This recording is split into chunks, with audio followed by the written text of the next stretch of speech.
Hello बच्चों, हमारा question है two bodies of mass m1 and m2 is greater than m1 are connected by a light inextensible string which passes through a smooth fixed pulley.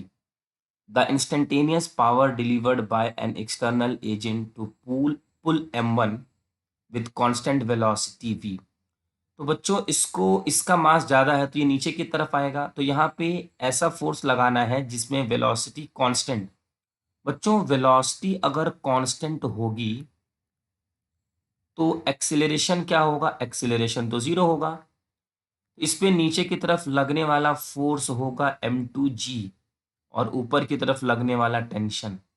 नीचे की तरफ लगने वाला force होगा m1g और एक्सटर्नल फोर्स तो है ही, ऊपर की तरफ टेंशन और एक्सीलरेशन है जीरो। तो बच्चों अगर हम इसकी इक्वेशन बनाएं तो क्या होगा?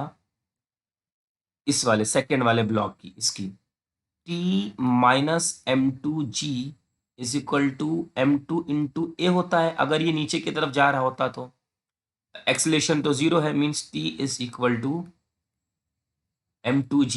Equation number one. सेकेंड के लिए बच्चों क्या इक्वेशन बनेगी? सेकेंड के लिए बनेगी टी इज इक्वल टू, नीचे की तरफ कौन कौन से फोर्स लग रहे हैं? F external plus m1 into g. तो यहाँ पे इक्वेशन नंबर टू। अब इन दोनों को हम इक्वेट कर सकते हैं।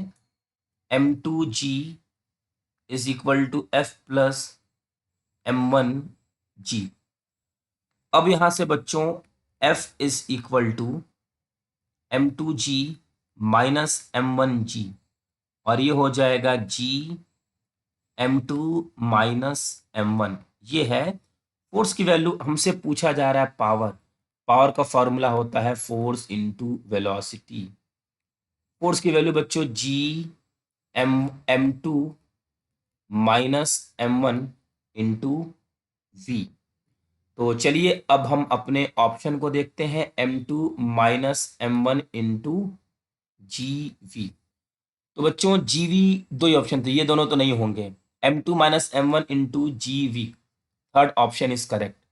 आई होप बच्चों कि आपको ये क्वेश्चन अच्छे से समझ में आ गया होगा। Thank you.